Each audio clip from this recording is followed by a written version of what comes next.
Hello, everybody. Welcome to a very special conversation. I'm so delighted to be in connection with the one and only beautiful Pam Gregory, who needs no introduction. But in case you haven't come across Pam's work, she is a highly influential and very important astrologer right now over on her channel on YouTube. And we are excited to discuss the Saturn-Neptune conjunction in Aries, plus many other things today. I'm just so happy to do this with you, Pam. Yeah, I'm delighted, Molly. I think our audiences probably overlap. Molly does some beautiful astrology, highly intuitive. And I think you put out at least 2 videos a week, Molly, normally, sort of Monday and midweek as well. And if you go onto Molly's website, and I'll put the link for that below, the video for the few of you who don't know Molly, she has many beautiful offerings, as well as her regular YouTube offerings. She's got teaching modules there, meditations, some really beautiful material that she gives very generously. So I'm also very much looking forward to a rich conversation. We have a lot of content, I think it's fair to say, Molly, don't we? Yeah, exactly. And I think it's going to be great to see where this goes because we're both tapped into these higher frequencies of what's possible for humanity. And I feel this is going to be encouraging amongst all the chaos that we are moving through. So there's just so much going on at this time. What do you want to start with, Pam? Where should we start with this conversation? I mean, yeah, where do we? So for me, I think, because I've been feeling this so deeply in myself, and I don't know if you have as well, Molly, I think many people have, that this window coming up of that solar eclipse in Aquarius squared to Uranus, and then 3 days later that very historic Saturn-Neptune conjunction, that's like a whole window, a whole portal into potentially a whole new era for humanity, a whole new spiritual era for humanity, I want to say. So there's a sense, I think, when Saturn has been at these last few degrees of Pisces, and Neptune to some extent too, though that's now moved into Aries on the 26th of Jan, there's been a sense of weariness with the old world, the old systems, they're not working anymore, and weariness with our old identities that may have been perfectly aligned for the past, but are no longer aligned for where we are going, because I think we're going to kind of quantum jump many times through this year. And there's this real feeling of, it's the last few days really of the year of the wood snake, and we really are shedding our old skins, and this fast fresh energy comes in. Solar eclipse, big new moon, new beginning, and the Saturn Neptune, and then whoosh off we go with a whole army of planets in Aries by the time we get to late March, April. So it's very exciting, but it's almost like you've got to have your ducks in a row to some extent to have some sense of what that new identity is, even if you just want to embody more love in the world. Beautifully said, because I feel like that's what we're realigning with are these new identities that we are consciously choosing and creating. And I look at how the solar eclipse in Aquarius on February 17th is at nearly 29 degrees, right, of Aquarius. And then the Saturn-Neptune conjunction at 0 degrees of Aries. These are both critical degree points that show we're at some big endings, big beginnings. We are busting out of our old self paradigms, and we've been slowly realizing that we're here for a new reality that we're consciously choosing to create, but it's happening so much faster than we've ever known. I mean, these are, yes, the quantum leaps and these accelerated energies. I feel like some of us are like, am I ready for this? Like, what does this mean in my reality in this year? Because things are going to be happening so quickly that actually I feel we can't be stuck in our minds. We have to be in our intuition and in our soul frequencies in order to trust that we're moving ahead and that we're making the choices that are right for us. It's like we're busting out of our own self-limitations because we're feeling even more, in our light body. We're feeling stronger in what we have healed and cleared. And now it's just game on. Now it's like, it's really happening.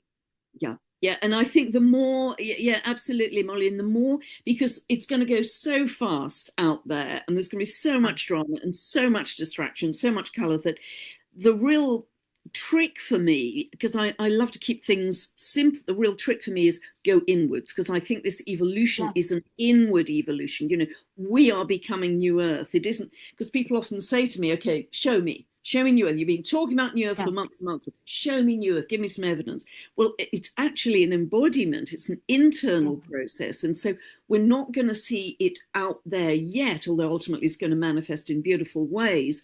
But we have to feel these higher frequencies and these feelings of love and peace and compassion and joy and gratitude internally, and then we'll broadcast that out to the world. And I think turning inwards keeps it much simpler as well, because there are a million things to focus on out there. You know, doom scrolling, what's the latest news, what's happening in America, what's happening in Europe, and you can get so caught up in that spin, and you give your power away. So remembering just to drop back into the breath, and I just say 3 or 4 times a day, close your eyes and take 10 slow breaths.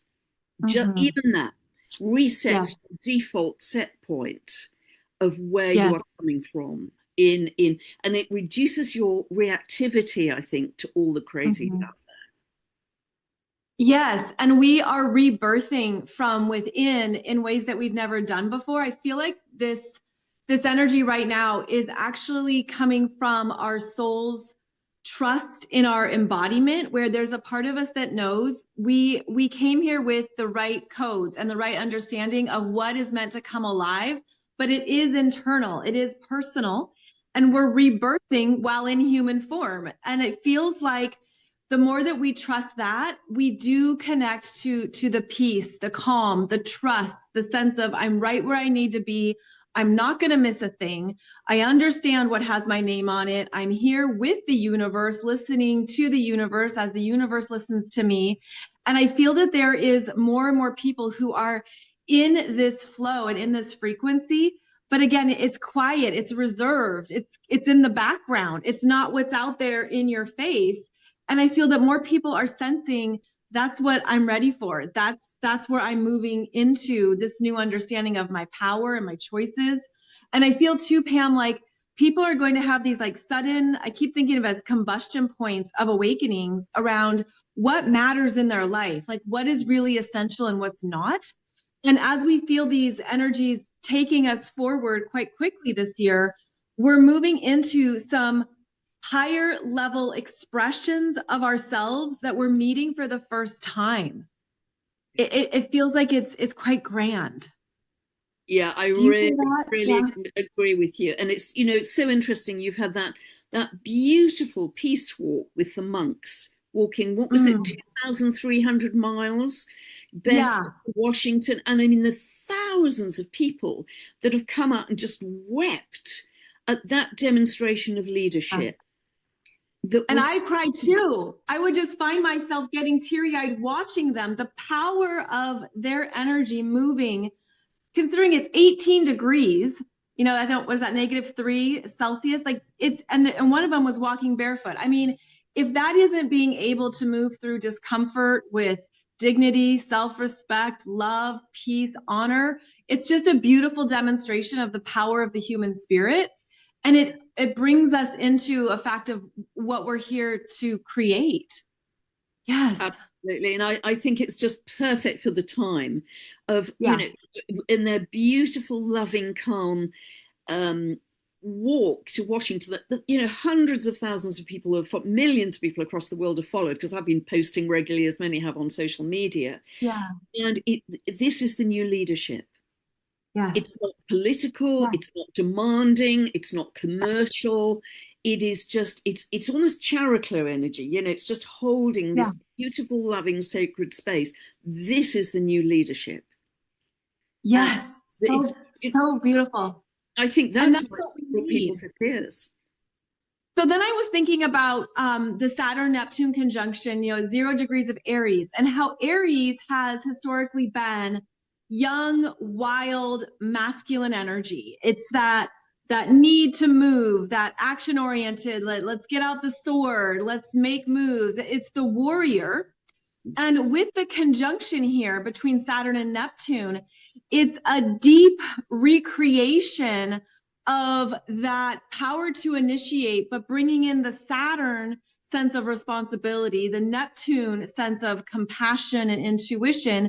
I mean, very, very different energies. As we know, they make a conjunction every 36 years or so. But in Aries, in this sign of usually the wildfire, there's a sense of now we're bringing the responsibility into it and the sense of what is my purpose here and what am I consciously choosing to create based on what I've learned about myself now. I feel like it's a deep rewiring of our survival needs, of our primal needs, of our raw nature. And it's asking us to now mature into a higher version of ourself that aligns with the soul. And so there's this soul responsibility that I'm feeling as part of this conjunction. What are you feeling? Yeah, absolutely. And Saturn, of course, integrity and moral Oh, yeah. compass. That would Yeah. be good. That would be good. You know, if we saw this in leadership, wouldn't it? That'd be marvelous. Yeah. And so, and I also see this as adding, you know, as well as Pluto in Aquarius, the power shifting to the people, that it's the erosion of the old ways of leading, the old traditional top-down rules and regulations, ways of leading. And you know, it's very interesting, Molly. I was looking back because my very good friend Heather Emsworth, through some very deep research, discovered that the previous time we've had that conjunction at zero of Aries was in 4361 BC. So I want to credit Heather with that. That was the time, certainly in recorded history, that we know was the beginning of sacred sites being set up.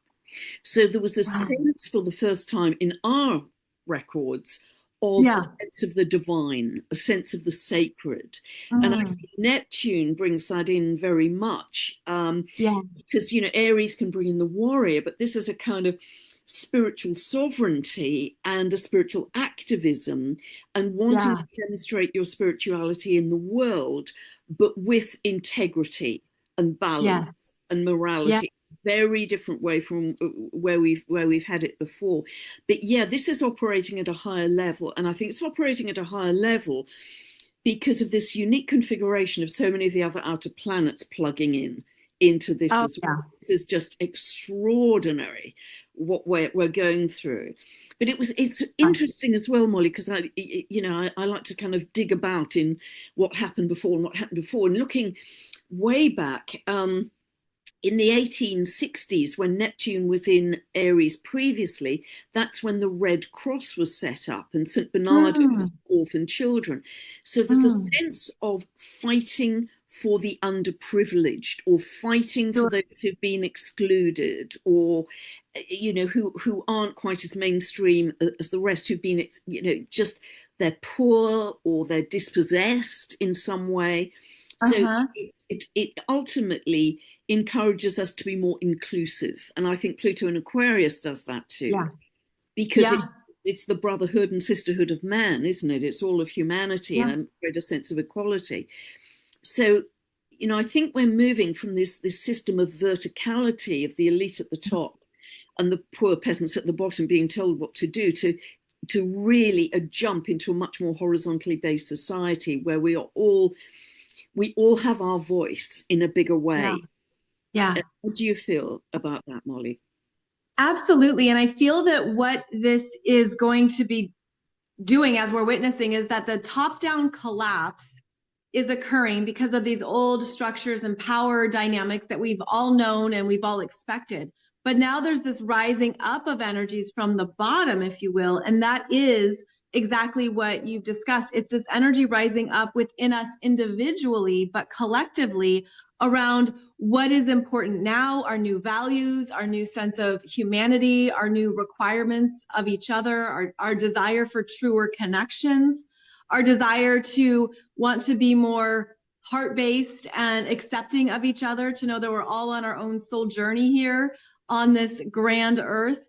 And I feel that more people are actually sensing that this is an exciting time, that we're meant to be in the higher realms of hope, of what's possible.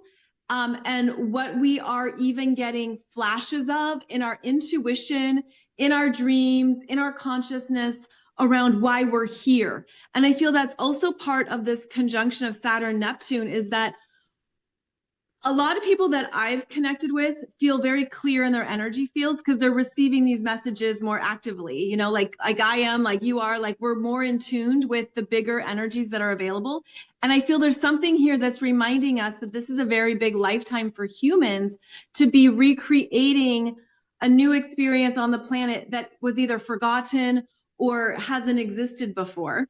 A friend of mine, Mary Kennedy, who is a very wise, excellent guide, she does the Celtic Wheel, and she described it as we are re-souling the planet. And I loved that term, so I have to credit her, re-souling what it means to be on the planet. And it is that big, but then it is happening at such an individual level that, like you said, Pam, we're bringing in more of the voices or the experiences that have been alternative or pushed aside. We're bringing in more of the connections and stories that have been forgotten or haven't been honored. And I just feel there's a lot of energy there that's really beautiful about what that level of acceptance is. Yeah, yeah, beautifully said. Thank you, Molly. And you know, Saturn in this conjunction is our mastery, isn't it? The Mm-hmm. mastery of the new spiritual identity.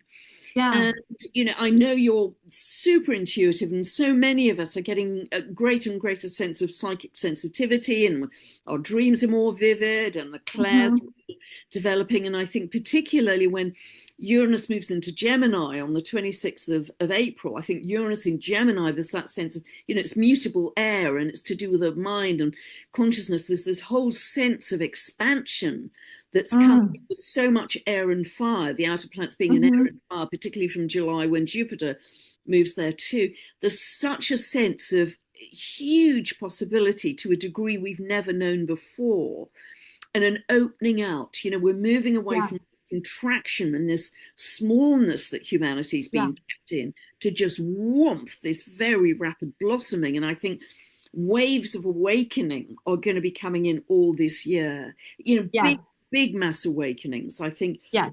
this February window is a big one, and then the Aries equinox and going into, you know, that massive stellium of planets in Aries. I've never Yeah. seen Aries in April. There's like Yeah. humanity Yeah. arising, having seen the truth. So that's another big peak, would you say? Absolutely, because I think that February starts this big incoming surge of, well, it's eclipse energy as we know, but there's this rush of energy that wants us to move forward. But it's interesting because of how Saturn and Neptune are going to stay conjunct for a few months, like into about April or so is how I've been tracking it. Then we have the stellium of Aries energies that I feel everyone's going to get this burst of whatever they've been holding back or repressing. There's going to be a sense of April is go time. That's when things really start to move and take off into our next beginnings, our next adventures, whatever it is. And then we move through April with that, yes, Uranus and Gemini just giving us all these new ideas and thoughts and things to consider, and a huge expansion of our consciousness that's also working with this Pluto in Aquarius. I mean, there's all these energies syncing up this year that we've never experienced in this way before. And I came across a term, Pam, I don't know if you've heard this before, and I of course want to say it correctly, but it's called creation ex nihilo, which means creation out of nothing, Oh, which wow. is basically no historical template. Wow. So it's a place of no historical template. We haven't been here before, and the old rules don't exist because we're in this new energy field, this new paradigm. And I feel that's part of what we're maneuvering through here in 2026, is that we're figuring it out as we go, but we're moving ahead rapidly. Yeah, I would really, really enjoy. You know, it's so interesting. Just before we started to record, I was listening to the wonderful geophysicist Stephen Burns, and he was Yes. talking about this huge solar storm that's coming in right now because there's been a lot of solar activity, and of course that's coming in as we run straight into that solar eclipse, which is so electromagnetic. being square to Uranus. Uranus rules Aquarius. There's this burst of energy that it's obviously a big new beginning, but it's like a relaunch for humanity that's bringing all this new fresh energy at speed. And then the Aries equinox I see as the rebirth for humanity. So it's almost 2026 as a gift that keeps on giving, with Yeah. these steps higher and higher and higher in terms of manifestation potential. So, leave the old behind. Don't drag the old stories, baggage, identities, the ball and chain, that, all that Mm-hmm. stuff you've defined yourself through your life. Just let it go. Take a Right. leap. Fool in the tarot. Just trust. There are going to be so many of us holding hands, jumping off the cliff together. There are going to be so many of us saying, Absolutely. let's So go. many. Yes, yes. It's like in Tarot in the Fool card. It's like we're all going to be those fools jumping forward together, because that's what is beautifully blessed right now. And I did want to say too that I know that there's people who are not ready for the fast movements. They don't feel like they can move that fast, or they're ready, because this is very much about action oriented intentions. This is where you've got to make moves. You've got to take that idea and do something with it. It's no longer just thinking about it or observing. It's moving something forward in your life that requires you to also move ahead. So I feel that there are people who are overwhelmed by that, Pam, and that those are the people who are maybe feeling like, can I do this? Am I ready? And I think the message is, yes, you can. Yes, you're ready. In fact, you have more support than you realize. But what would you say to anyone who's like hesitating or not sure? Because I think about people who have, strong earth and water in their chart. This is going to feel like everything's moving too fast. Yeah, I really agree. So it's so interesting you asked this, Molly, because just a couple of days ago, I put out a video, Solar Eclipse Choice Point, and part of that was sharing where I'm at personally, Yeah. because I'm feeling I just have so much going on in my work, and my move forwards is actually cutting back on my work, and I Beautiful. talked about that in that video.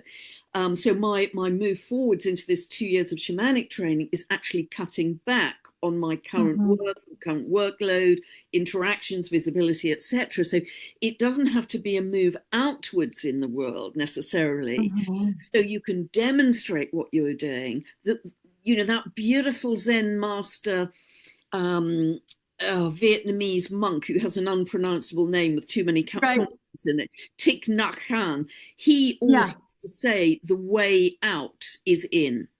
I.e., Mm-hmm. if you're feeling overwhelmed by, how do I get out of all of it? You go in. You go Yeah. in. So I would Yeah. again say just drop into the breath. And I'd also say, it's a really good question for people who are not ready.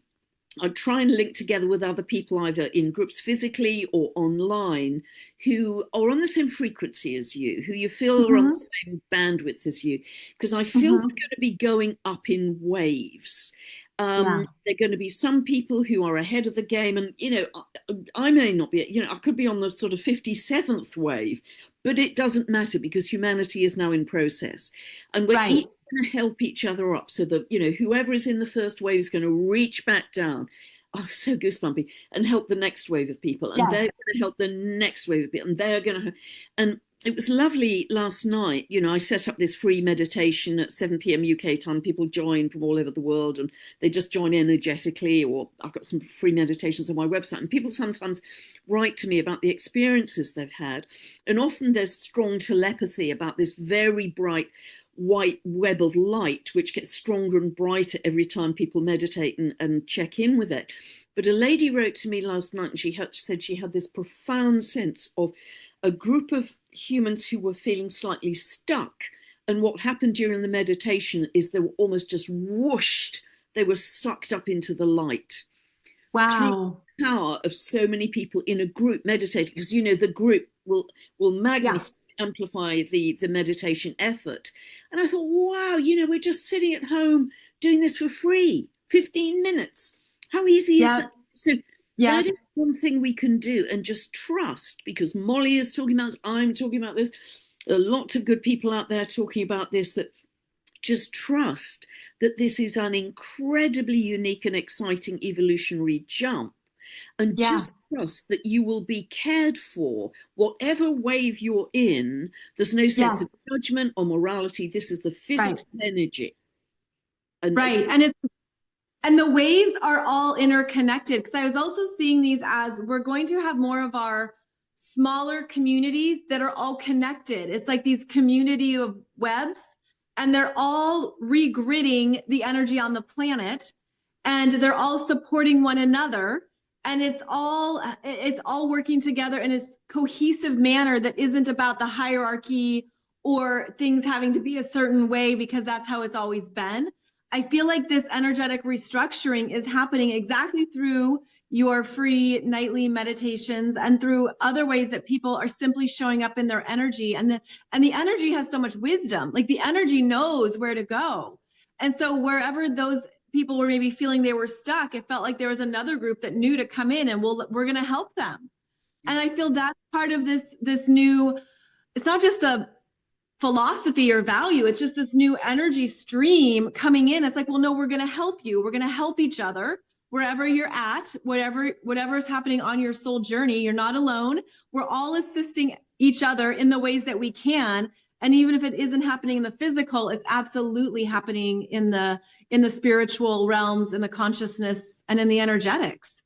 I yeah, feel like we're yeah. already, like, we're doing it, but there's just more people now coming into it. Yeah, yeah, beautiful. And yeah, isn't it interesting, Molly? I don't know how you feel about this, but that Saturn-Neptune conjunction, Neptune for me at this time, and the wonderful Dr. David Clements has talked about this quite a lot too, is that Yeah. reality is becoming more malleable. It's less dense. Where, and you've talked a lot Right. about stepping into the light body, and Neptune, because it's so ethereal, represents to me our increased malleability at zero of Aries. It's this whole new spiritual era for humanity. But Saturn is anchoring it and almost helping that light body to crystallize, I want to say. Yes. Yes. That's genius. It is, because that's where we need Saturn. We need Saturn, even though Saturn gets a bad rap and Saturn has, all of the stuff that comes with the Saturn transit. I actually like Saturn. But I feel that what Saturn is doing is making sure it lands, Yeah. making sure that, yes, it's crystallized, it's real, we're owning it. It supports our authority and our mastery. So there's some beautiful energy syncing up here with the Saturn-Neptune conjunction, that's making sure that we're really feeling these changes. Yeah, yeah, and it's in the body, it's a physical thing, because that's the big difference, isn't it, with this evolutionary jump that we're making. It's through the body. And Yeah. as I understand it from all these very clever people who are very gifted, this is the first time this has happened. Our bodies are kind of an antennae to transmute these very high cosmic frequencies coming in, and also be in symbiosis with Gaia and her rebirth. We are Yes, connected absolutely. to our physicality, and it's quite hard on you. I don't know how your sleep is going right now, but with physical symptoms, but that's Yeah. part of it. That's all evidence for us making these very fast jumps. And just know that you're not alone. We're all feeling that, and we're Yeah. all rising together. And I think as we get through, even as we get through this solar eclipse, Saturn Neptune conjunction, and into that Aries equinox, there's a real feeling, a warmth, surge, and momentum, Yeah. and a real feeling of humanity standing in their ground, lovingly, peacefully, with huge compassion for all. But we are not going to be small anymore. Beautiful. Right. That's Right. Because we're owning the fact that we never were, and that we're here to be these bigger vessels of energy that reminds us we have everything we need, that we have all the support, we have the tools, we have the guidance, we have the gifts, we have ways of making money, of making a career shift, of knowing exactly what to do. And I feel that's good to say, simply because I know people go into the practical stuff of, okay, you can talk about all these energetics, but I'm worried about my bills, or what am I going to do with my child, or what's going on, with my parents. So I know people have very real world concerns that we all navigate, but I feel that part of this energy is going to show you faster solutions, faster breakthroughs and possibilities. So I guess keep that in your expectations, that I know there can be phases in life where you're just moving through things and you're hoping that a solution presents itself like at some point.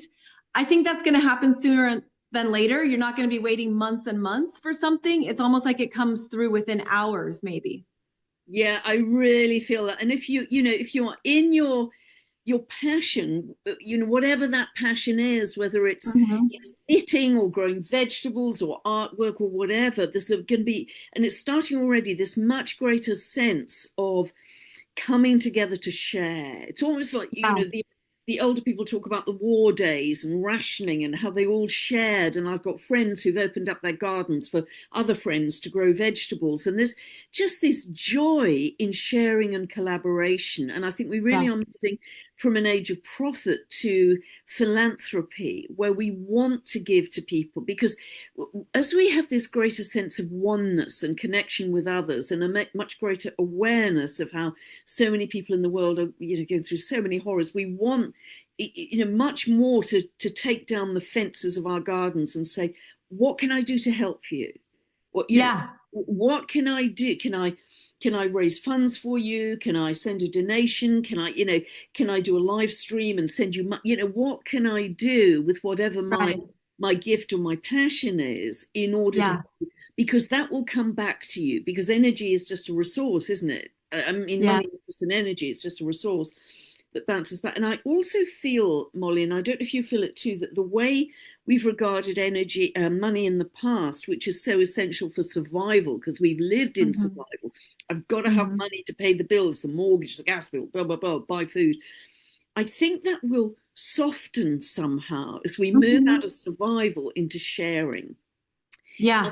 Just be a less of an urgency of that contracted state we've lived in, that everything is about survival, because we'll be so excited about our multidimensional experience. And I've mentioned that, our excitement will be, I spoke to a tree being this morning. Yeah. That's excitement. That's right. It's not having a Yeah. night out in town and spending $400. I spoke to a tree being and he spoke Yeah. back. That's my excitement. And that was free. Yeah. You know what I Yeah. mean? Right. It would be the joy of the interconnection to the multidimensionality of our universe that will be our Yeah. abundance. That will be our abundance, not a night out clubbing. I mean, it's been a long time since I went, Right. but it's nothing that needs funding in the way that we've experienced abundance or joy in the past. Does that make sense? Oh, and I completely agree. Yes, because I think that part of our expansion of this year, especially, is seeing and feeling more of these multidimensional conversations, connections, and energies. And so, just like we talk to the trees, or we talk to the fairies, or we see more of our guides, like we're opening up our frequency capabilities to see more and to trust that it's real. And I feel that that's going to also support us in knowing that if I can really connect with all these areas of life and experiences, it means that there's also so many more possibilities, solutions, and opportunities that I didn't see before either. So I feel that it's part of this. The veil is going to be more thoroughly gone. It's going to be dissolved for those who are in the higher frequencies, which we usually call 5D. And it reminds me of some of the teachings of Edgar Cayce, where he talked about the Great Dissolution, which wasn't like one event, I don't think, but it was more about humanity is moving through a lot of density. And once that density collapses and is removed, the veil is gone, and we're existing in more harmony with more energies. And I feel that's a big part of this year, especially the Saturn-Neptune conjunction. It's like it's the great dissolution. It's all being taken out to sea with Neptune, and then more is being brought in. Yeah, yeah, yeah, yeah. And the fact that that unique configuration is all very positive aspects. The trine Yeah. between Pluto and Uranus, the sextiles from Pluto and Uranus to Neptune, they are all positive. They're not Okay. challenging. And they have Right. incredible seed points. If we look back to the original conjunctions of those outer planets, which I've banged on about in many videos, but this is the blossoming of those. Yeah. And so I just have a feeling that we're going to surge and surge and surge to higher levels, which we've not experienced in our lifetime, or maybe many lifetimes, that we're just almost that our lives to date are going to go to dust. Yeah. And I've said this in a couple of videos that I feel even at a certain age now, this is the beginning of my real life. This is why I came to experience goosebumps. And we are the bridge builders, because we have this canvas of Saturn-Neptune at 0 of Aries. And in every moment, we are adding paint to that canvas. In every moment, are we in calm? Are we in peace? Are we in love? Are we in compassion? Are we helping a neighbor?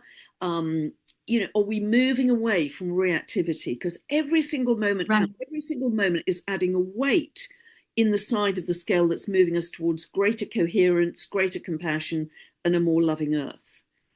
And that's absolutely. That's, it's interesting. Saturn, Neptune, spiritual responsibility. Yeah. Walking the talk. Walking the talk. Yeah. Yeah. So I think every single one of us, because we can't stop our thoughts and our feelings in every moment, be aware that you are adding paint to the canvas. And is it positive paint and loving paint, or is it, is it less good? So catch yourself. I often talked about Post-it notes all over the house, to catch yourself, to make sure. Somebody recently, a couple of months ago, said, if you say anything negative or think anything negative, and of course we have to honor if we're in grief, or we've had a bereavement or that kind of thing, but just the general grunge that runs through our heads of I'm not good enough, smart enough, young enough, pretty enough. She said, develop a word or a phrase that's your delete key. So mine is fun and freedom. So every time I have a negative thought, it's raining again, fun and freedom, fun and freedom. And that instantly raises your frequency just a little bit. So you develop your own delete key. But every time you use that, it just takes you to a slightly higher level of frequency. And it becomes quite funny, actually, because that becomes your set point at a higher level as you go through your days. Does that? Oh, I love that. That's a great tip. And it makes me think right away of our Mercuries and how our natal Mercuries can go into places that we don't always objectively see, because we're always in our own mind. Like, we don't see our own Mercuries until you learn your astrology chart and you understand your Mercury and the aspects to your Mercury. But this is a good way to look at what are my reoccurring thoughts that maybe have started with my natal Mercury, that yes, I'm elevating, resetting the frequency. I love that, Pam. That's such a great tip. And it's so easy. So easy. Yeah, it's interesting. Saturn Neptune is right on my Mercury right now, 1 degree of Aries. Okay. So, I'm feeling this. I'm feeling this a lot. So yeah. Yes, absolutely. Absolutely. And then I know that as we've been talking about all these wonderful, beautiful alignments, the planets move forward and have this rare configuration at 4 degrees of each sign in July. So that's when we'll have Neptune at 4 degrees of Aries, Uranus 4 degrees Gemini, Pluto 4 degrees of Aquarius, and then we'll also have Jupiter newly in Leo at 4 degrees, making this amazing configuration that I don't think we've ever had this before. No, I don't think any astrologer has been able to find when we've had that configuration before. It's completely unique. And I think history books, goosebumps again, history books will be written about this year, and that's the crescendo. Yes. Do you feel that?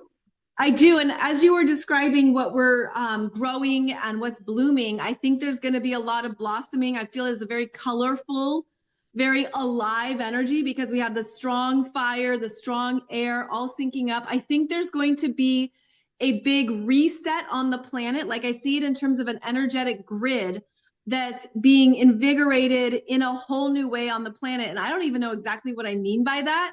I'm just saying there's a lot coming in that's syncing up and turning the course, like turning us in a new trajectory that we're going to then be developing and moving into, that starts in July, right? Because it's going to actually play out into 2027 as well, like as the planets retrograde back across 4 degrees. But yeah, there's going to be some kind of big developments happening, especially personally, if you have planets near 4 degrees, that is going to set you off in a new life direction. I don't know. It's hard to describe with all these big energies. What do you think, Pam? How would Yeah, you? absolutely. You know, at the moment, it's been, if you have anything sort of 0 to 2 degrees of pretty much any sign, you'll have received aspects from Pluto, Neptune, Saturn in recent months. But as we move forwards, it's really, what would you say, Molly? Anything from kind of 2 to 6 degrees, because Yeah. they're coming exact at 4 in July. And it's so interesting. I see it as the blossoming of so many seed points. You know, the blossoming of that original seed point of Uranus, Neptune, Pluto in 577 BC, which was round about the time of Buddha and Pythagoras, and Yeah. consciousness and divinity, and or the Uranus Pluto conjunction in 1965 66.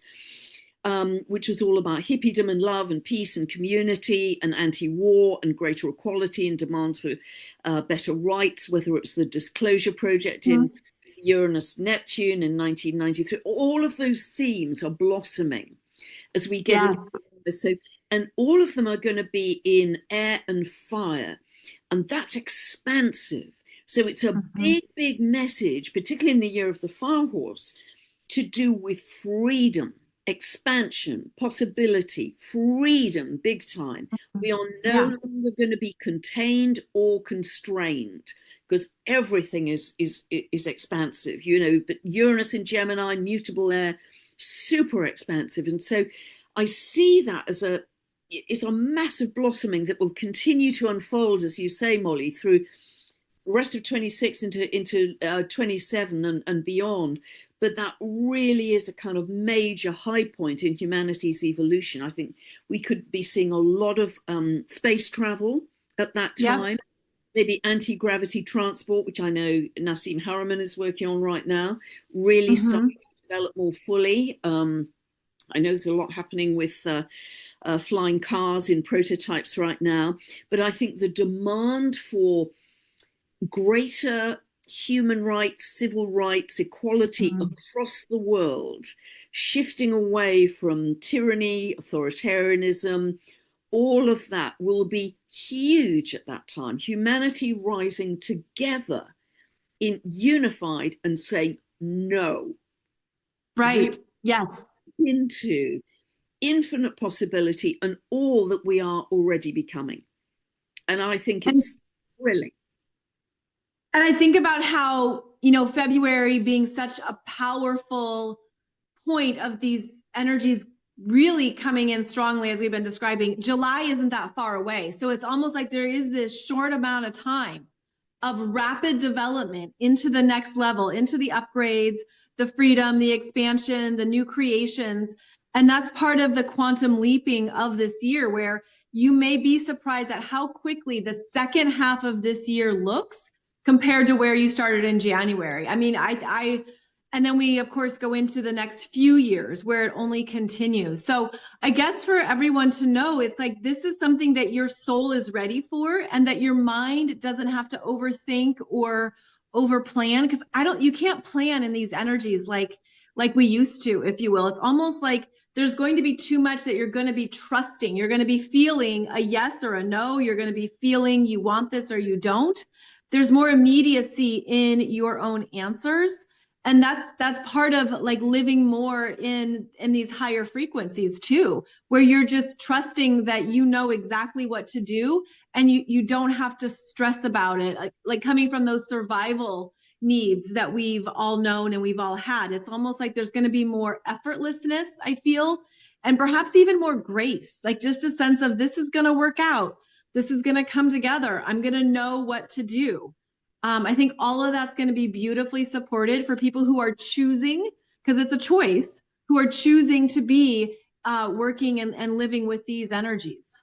Yeah, beautifully said. And it's navigating with the heart, isn't it? Yeah. No longer with the head, it's navigating with the heart, because the mind, although it's been so useful, it tends to operate in a linear way, whereas the heart is just going with the flow of these higher level energies coming in.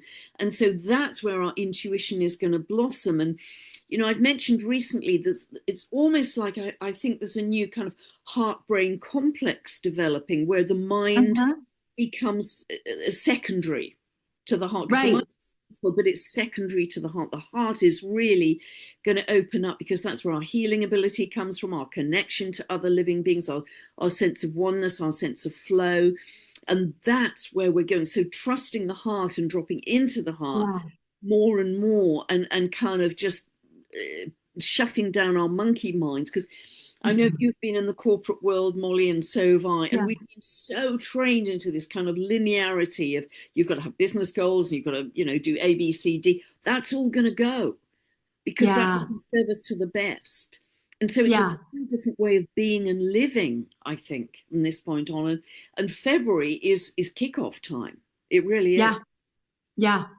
It That's is. And so when we look at how the energies are going to be moving ahead, there's going to be things that we just start to do. I feel that some people are going to have new gifts, skills, and abilities that just come online or just feel like they can do it naturally. I think there's things that are blossoming here and expanding within us that we just realize I can innately do this, or I'm naturally good at something and I don't have training or I don't have credentials, but I'm doing it because it's my energy. It's what I'm here to experience and create. I think that's going to come online for a lot of people, and again, really rapidly, especially as we move into these whole new frequencies.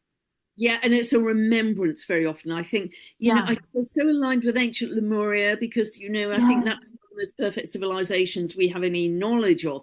And there was so much ancient wisdom then. And I think that's, we are going to remember, it'll just come naturally. Yeah. And I think a lot of it is going to come via the water, because water, I believe, Veda's beautiful work, leads our Yeah. consciousness. And as a lot Yeah. of the ancient ice starts to melt, whether it's at the poles or whether it's in the Himalayas, and Kelly Mhm. Kolodny's talked about this in her channeling, a lot of the ancient wisdom that was sort of embedded in the ice is going to become Yeah. part of the universal drinking water, which of course is unifying to trees and slugs and snails and you and me and all nationalities. And so Yeah. I'm so many goosebumpy brushes in I this. know. But it's going to be, that the ancient wisdom just emerges from us, because we are Yes. crystals and we have to drink the water in order to survive. And Mhm. that's how Mhm. some of this remembrance is going to come through, is my feeling. And I feel that this is a beautiful, empowering thing to remember because I mean, we know that there are big influences right now with technology, AI, electronics, convenience, everything that is being developed. This is the counterbalance to that. This is like we're bringing alive more of the best of being human, more of the best of our own experiences and abilities and our hearts and our compassion, our empathy, all these qualities that haven't been truly honored or at least haven't been as visible, especially, for thousands of years. It's sort of like we've had to be a certain way to be successful, to survive, to make a living, to be, good at being a human. I think we're going to have these whole new understandings of what it means to be a human being on the planet.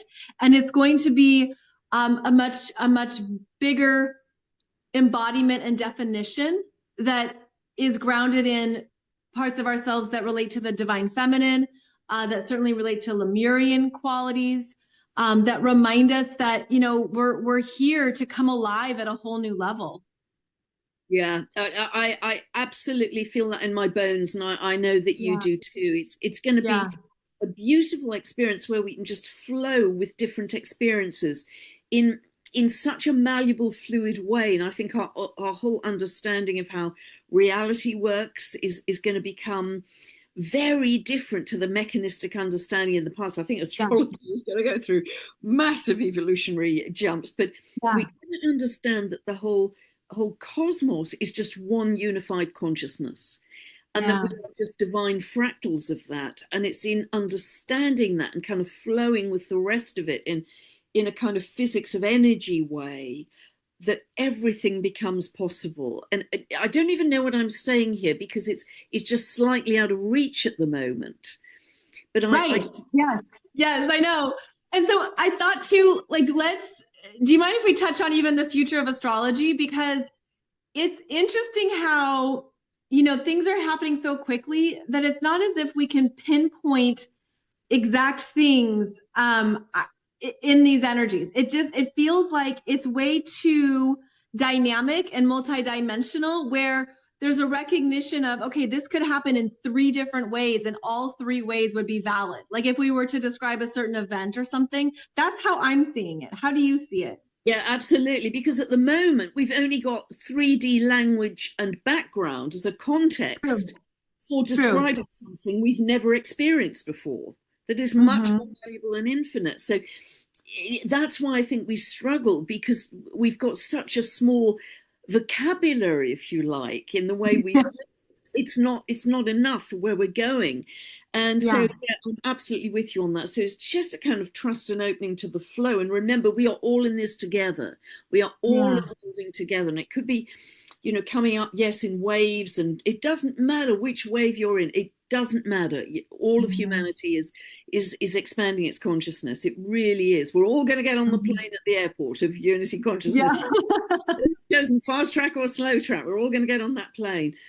And I also think it's very interesting that when you look back historically, when Pluto was in Aquarius, previously, that's always when there was a deeper or greater understanding of the cosmos. Often it's because there were bigger, stronger telescopes and we went further Right. out in space. But our Mm-hmm. vision of the Mm-hmm. cosmos, and therefore our understanding of our consciousness, which of course the outer is the inner, Yeah. expanded at the same time. So I think Yes. Pluto in Aquarius is another revolution in understanding the out there, but it's only understanding the out there because we've got an expansion of the in here. Otherwise, we couldn't see it out there. And that's so beautifully explained, because then we also pull in Uranus and Gemini, Gemini being the human mind, Uranus being universal intelligence, and then also Neptune and Aries, Aries being the body, the self. So we have these blasts of consciousness working specifically with our concept of ourselves and how we're perceiving ourselves in the cosmos. And all of that is evolving at these very high levels, that's changing us, again, in ways we don't even understand yet. But I agree with you that we'll look back here on 2026 and be like, wow, so much was happening even behind the scenes that I didn't even realize was occurring until later. And I think that's just going to be a big signature of this year, is that we are expanding internally and externally.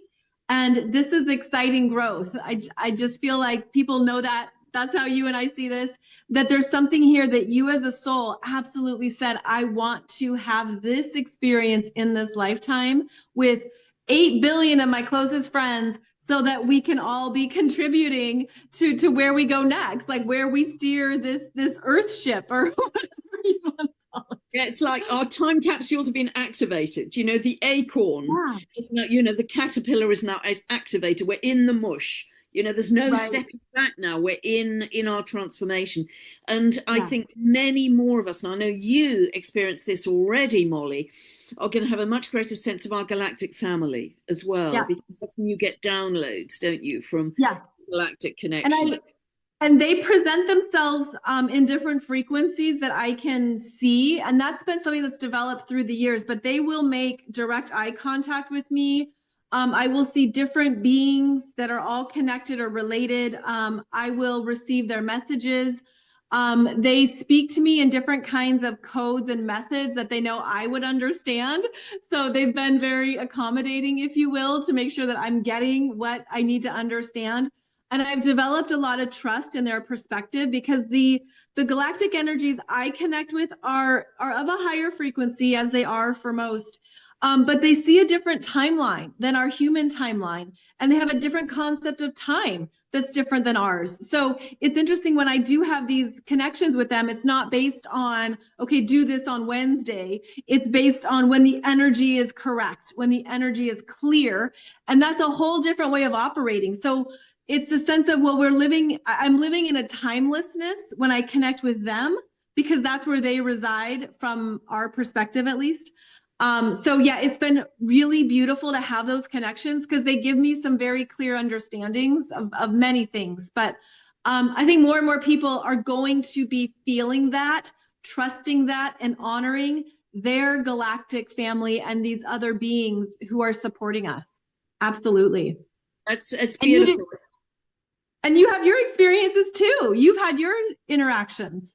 Yeah, I Yeah. feel it more. I feel it more as a kind of claircognizance, and I know if I hear or read a particular phrase, and I get kind of like a mini electric shock. Pay Oh, attention. wow. Pay attention to that word or that phrase, and I know I've got to go down a rabbit hole with that phrase. Yeah. So that's Yeah. so. I think we have very different signatures, and don't Yes. stress. Don't stress if you're not clairvoyant or clairaudient. I used to Right. stress that I don't at the moment see or hear, but I do have a sense of knowing, and I do have a sense of feeling, and Yep. that's just fine. Don't Yep. in a yoga class, don't compare yourself to Mary next door. She's done it for 50 Right. years. Run your own.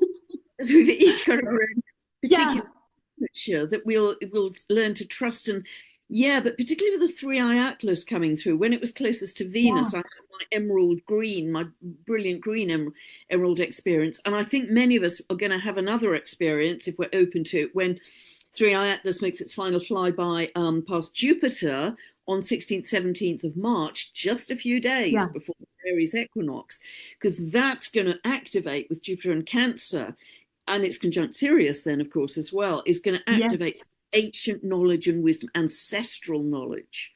And it's going to seed, and it could be a literal seeding of physical components or compounds that come to Earth, or just a Yeah. frequency that's activated then that helps us to launch into all of that Aries energy. That's the rebirth for humanity. That's my feeling. So It's beautiful. step by step by step coming up in the next couple of months. I mean, I think even by the end of July, we are going to be in such a different place than we are right now.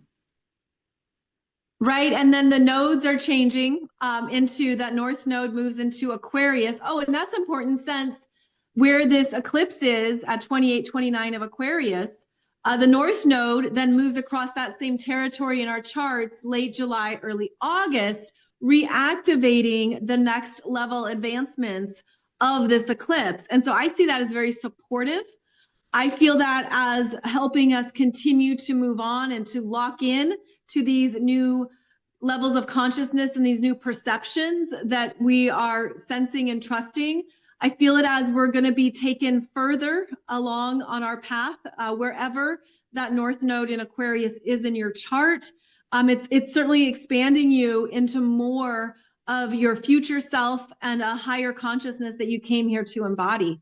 So yeah, end of July into August, and then August is our next eclipse season. So there's always a lot to talk about, isn't there? The gift that keeps on giving, isn't it? But Right.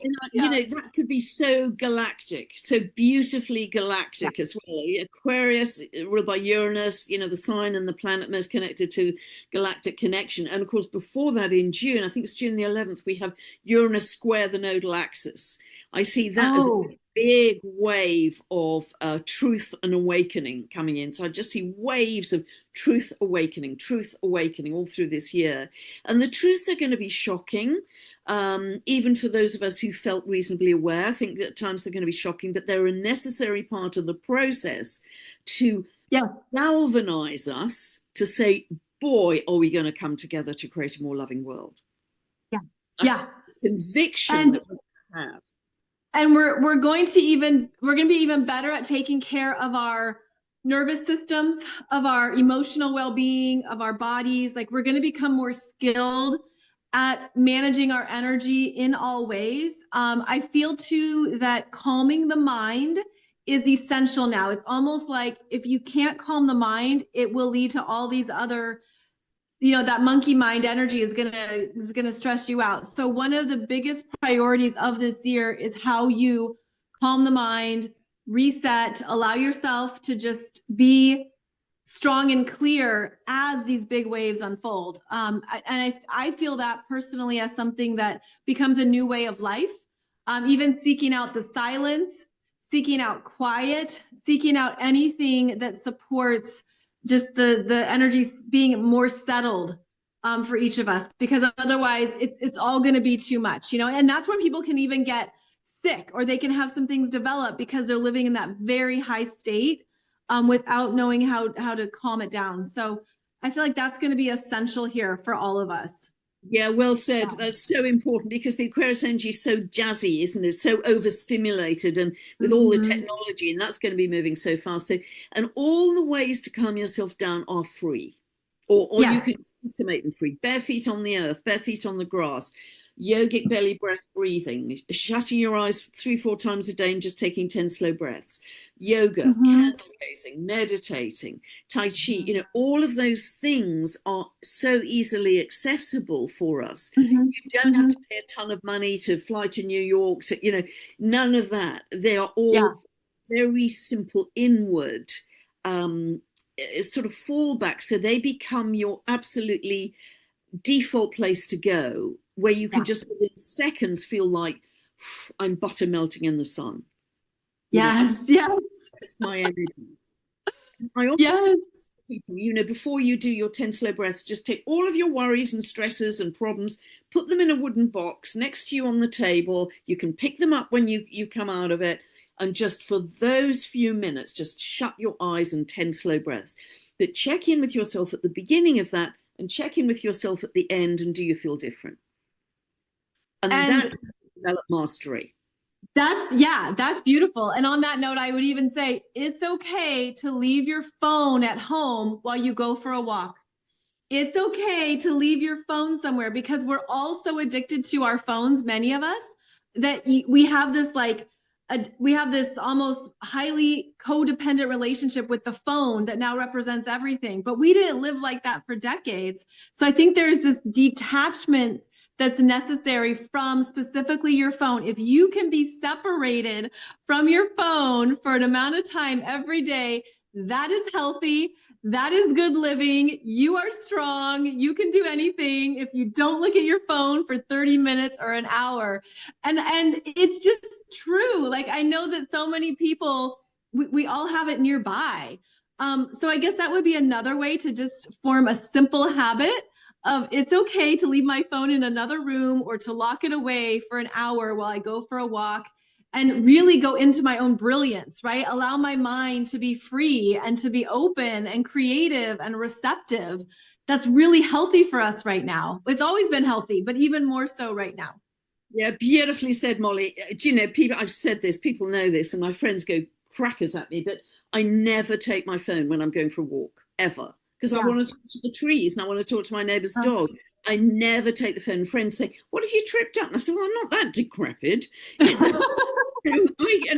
I see the occasional person, and I only switch it on whenever I need a verification code. Otherwise, I never switch my mobile phone on. It's off the whole time because I know how addictive it could become. And sure. I just won't live like that. It's a very conscious decision that I will Yeah. not live like that. So I operate with my landline, which is an old corded phone, which works beautifully as it always has done, and people know how to get to me if they need to. And I've made that a very deliberate decision. I am not going to have my life ruled by the mobile. I'm spending enough time on the computer, let alone that. You are a queen. You are a queen.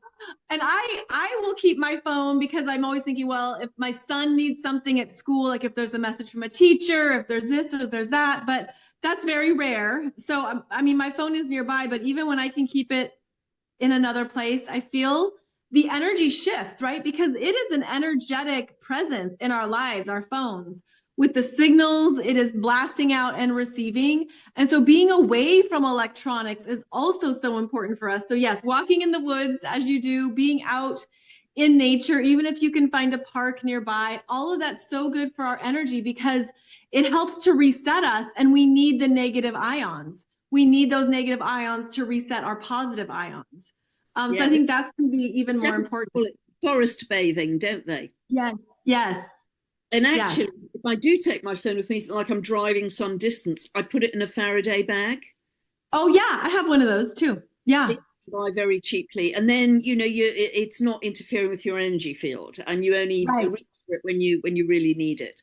So Right. yeah, it's beautiful. So all this is simple stuff, isn't it? And that's what I'd really Yeah. encourage people to do, as you do, Molly, when they're feeling overwhelmed and overstimulated, and I can't cope, and there's too much craziness in the world, and just know it's all part of the scenery collapsing. At a Yeah. higher level, we have already achieved where we need Yeah. to be. It's just the remnants of the old 3D world collapsing very, very loudly. And if you can see Yes. it in that context, then it Right. really helps. So it Yeah. feels palpable, doesn't it, Molly? The Yeah. momentum of this new energy feels increasingly palpable. I think the more you can stay in calm, the more you can tap into that. And of course, it's the invisible. So, but you've got to feel it for yourself. And even if you can feel it for a few moments, then Yeah. you can connect to it and say, yeah, this is building. This is momentum that's really building. And it's so, it's like being on a whitewater rafting ride, Yeah. and it's super exciting. But no, just know that you are in control of your state of being through these simple things we've talked about here. Yes. Yes. Oh, Pam, this has been so wonderful. I've loved sharing all of this with you, everything we've covered, all the joy we have for these changes and what we're creating, and even the spirit of community, and the fact that it's a good time to remember none of us are alone in this phase of things, and that the more you're open to connecting with people, or to going to a new class, or trying a new meditation class, or just showing up somewhere, you might be surprised at who else shows up there too, and who else is there that you connect with. I feel like that's beautifully supported right now too. So I just wanted to mention that before we closed out, because I think there's a lot of people who are ready for those new connections. Yeah, yeah, beautiful. Absolutely. And they really are out there. There's so much opportunity online. Molly has an incredibly active community, a very loyal and loving community. So, just connect to somebody somewhere that you feel is on your frequency. And I think the other thing I'd say, and this is very much from me personally, and I'm sure you feel it too, Molly, that with the volume of work, it's very easy to make work your priority. It has been for me in the past that, got to do that, got to do that, got a deadline, promised somebody I'd do that, got to. But now I'm switching that to make my state of being my absolutely top priority. I will do I my love breath it. every day. I will do my meditation. I absolutely in any weather will take my forest walk. And so I've switched the priorities around despite the volume of work, because I know that will help me navigate more easily Yeah, through the. absolutely. Absolutely. I agree with you there. And we need that. Thank you so much, Pam. And everyone, if you're not already connected with Pam on YouTube, I have the intention and the hope that Pam is the first astrologer to get 1 million subscribers on YouTube. So please check out all of her wonderful videos, conversations, offerings, everything that she's putting out there. It's always top notch, so well done, so beneficial. And I hope it helps you with what we're moving through now. So just thank you so much, Pam. I really appreciate your time and everything you've shared. Yeah, Thank I've you. loved it, Molly. And equally, Molly has some beautiful, beautiful offerings. And I think probably a more personal lens on the astrology. I Mhm. talk often more in mundane astrology. Molly has a very particular personal lens, and fabulous teaching modules as well. So I'd really encourage you to follow her super active YouTube channel. You put a lot of, I don't know how you do it in the time actually, Molly. So a joyful conversation, and yeah, just love to everybody out there, and just feel the excitement and the joy of this is a massive opportunity for all of us. So let's step Yes. into it. It's go time. Yes. Yes. Thank you all for being here. Thank you, Pam. Thank you, everybody. We'll see you back here soon. Take good Lots of love, care. everybody. Love to Yeah. Molly. Bye.